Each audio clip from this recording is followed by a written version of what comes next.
and welcome. Now I'm going to be sharing with you 10 benefits I've experienced from doing a no-buy / low-buy year throughout 2020. Now these are really big reasons and motivators for me wanting to continue this challenge throughout the year of 2021, and yeah, I've honestly gotten so much out of it. I've really enjoyed myself, although it hasn't always been easy, and I'm really excited and looking forward to the coming year. Now this video is in collaboration with Small Decisions. I absolutely love and adore her, and she's just a great human that I feel like I can talk to about so many different things. So we are both on this challenge, or have both done this challenge for 2020. We're both continuing this challenge into 2021, and we just come from very different backgrounds and context. I'm doing this in Australia, she's in America. I am doing this from a point of like trying to save as much money as possible. She is currently paying off debt and aggressively trying to tackle her student loans. I am a single individual. She is a part of a partnership. She's married with her partner. I have got quite a generous, like, high income, and hers is on more of a lower, moderate income. So I thought it would just be, or rather we both thought it would just be helpful to see what benefits do we have in common, but then what ones do we have that are different. And yeah, I don't know, I really like her, so I wanted to do a collaboration video with her, and this one just seemed perfect and very fitting. So anyway, I'm going to jump into my benefits. I will link her all over the place so you can check out her video. Yeah, all right, let's get into it. So one of the biggest benefits that has come about from doing this challenge is I've been able to save a lot of money throughout 2020. Now, a big part of this is because I have a high income. I've been very fortunate to pay quite low rent because I'm able to stay at a family member's home. So there are other considerations that need to be a part of that. But a big part of it is also that I have worked really hard and I've not wasted my money or spent my money on all kinds of things I don't really need anyway. So I've been able to hit the savings goal of over $50,000 this year. It's been incredible because I think it's kind of brought my freedom in a lot of ways. Like, I feel like I can now move on and do what I need to do in my life, and I don't feel like I'm not going to be able to have that house deposit, or I'm not going to be able to like go traveling or do the things that I need to do, or if a family member is to get sick like that happened the year before, I can drop everything. I have the funds to fund myself and to come and be their caregiver and their support. So that's just made me feel really happy and like comfortable and free, and I'm now in the process of going back to the States. I can start doing my volunteer work again and just know that I have that buffer when the time comes if I need it, and that's been incredible to get to that point and to be able to save that much money. The second thing I've really loved about this challenge is using up everything that I already have. It has been genuinely a fun game to get through and use through my toiletry products and the things that are there, and just like use what I already have. It's very satisfying when you finally finish and use a product, and I've been able to do that with quite a few throughout the year. I'll have to add it all up at the end when I do my big end reveal. But yeah, that has been a really good thing, and I've actually started moving on to food because I am leaving the country in a couple of months. I am now going through my pantry and using all those weird grains and like cans of things and stuff like that that's in the cupboard, and using up all of that food because I'm leaving, and that's just a big motivation to want to do it, but specifically toiletries and makeup products and things like that throughout the year. Another thing that I've really loved about this year, because I've been saving so much, I've been making a lot of money, but I've also not been spending a lot on like frivolous things, is I've been able to give a lot more to other people this year. I was able to give some money to my sister. I made it quite like a good donation to like a charity that I was really happy about, and just been able to like buy my friends meals here and there and just give gifts to people. Like at Christmas time, I've like spent quite a bit of money on gifts and like getting things for others because I feel really happy with where I am financially, and so I feel the comfortability and the want to also share that with other people, and that's been so lovely and super rewarding.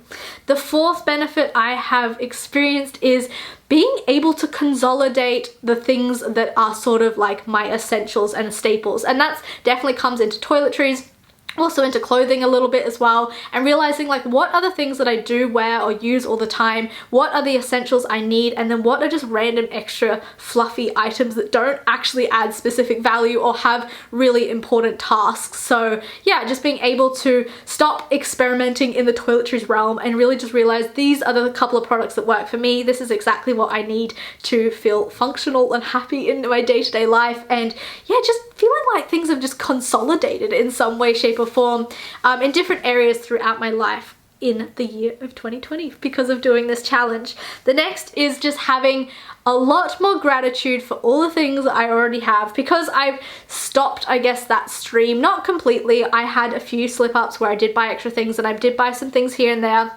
that were on my low buy lists or things that I could buy, but in general I've been able to slow down the flow of new stuff coming into my life, and that's just helped me to be more grateful for everything I already have. I also fixed a couple of items that like broke this year, like my watch, my bag, and my shoes, and just caring for and like putting a bit of love into the things I already have has been so nice, and just feeling so grateful for everything I have. And yeah, that's also been like, because I've realized how much I do have and just feeling that gratitude, that's also where I guess that space to then give more to others and be more generous has come in as well. So that's the 5th benefit.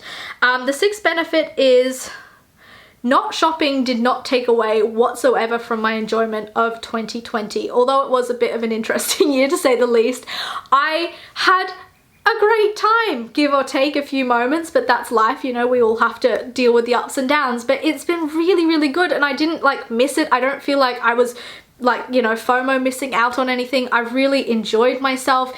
It's been great because like on my days off, it's not been like, oh, let's go to the mall with my friends and like wander around and just kind of get tempted by lots of random stuff. Instead, me and my friend every Thursday, we've been going on like waterfall adventures. We started snorkeling, like just doing fun activities out in the world that don't really revolve around shopping.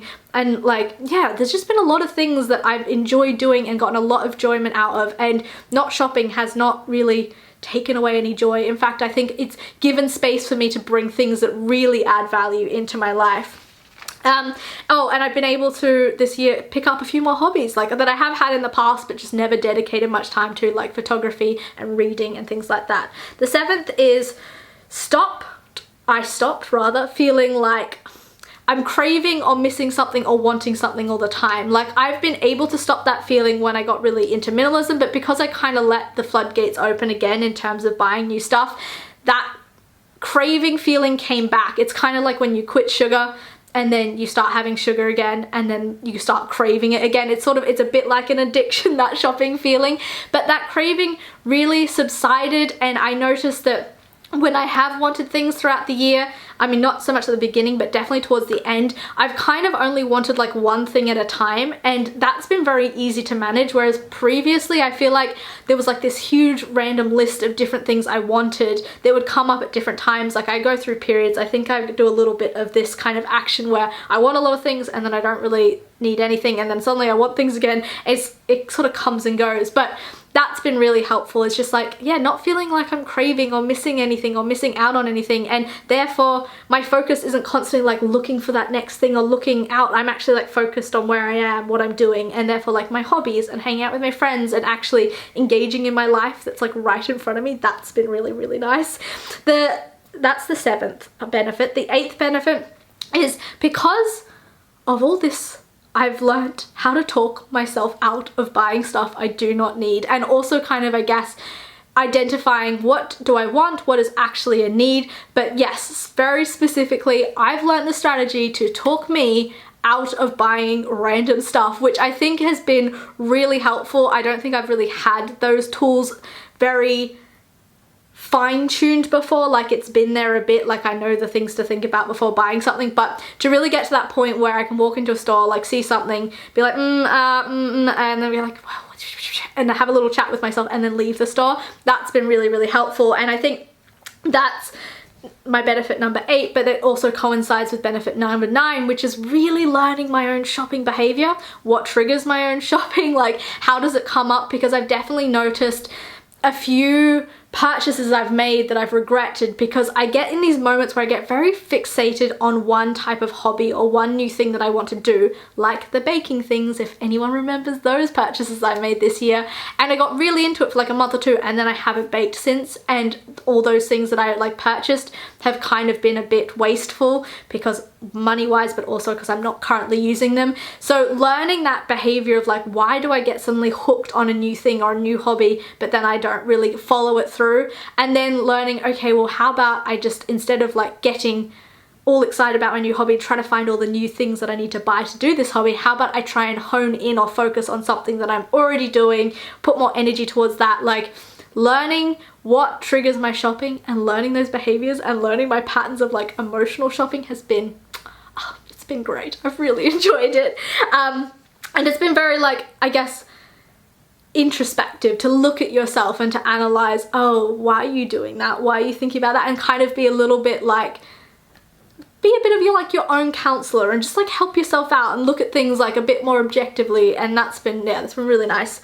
The 10th benefit of this challenge, and what brings me so much joy when I think about it, is I am ending the year with some purchases that I've regretted, a couple here and there, but in general, not a bunch of random stuff in my life that I didn't really need anyway. Instead, I have the cash in my account, which I'm going to put to travel. I'm going to be putting to things that are really important to like my experiences in life and my development, and yeah, just aiding my future. And I haven't just got a full room full of random things, especially because I'm moving overseas. So I'm starting the process of having to declutter some things, because ultimately I'm not going to be able to fit everything I currently have into 2 suitcases. But if I'd been on just a normal, you know, frivolous, normal, what's it called? Normal, no buy, no rules kind of situation, there's a lot more things that would be in my room right now that I don't need. And not having them and just like ending the year just being like, yes, I've only got a couple of things that I don't really need in my life instead of like this excessive amount of stuff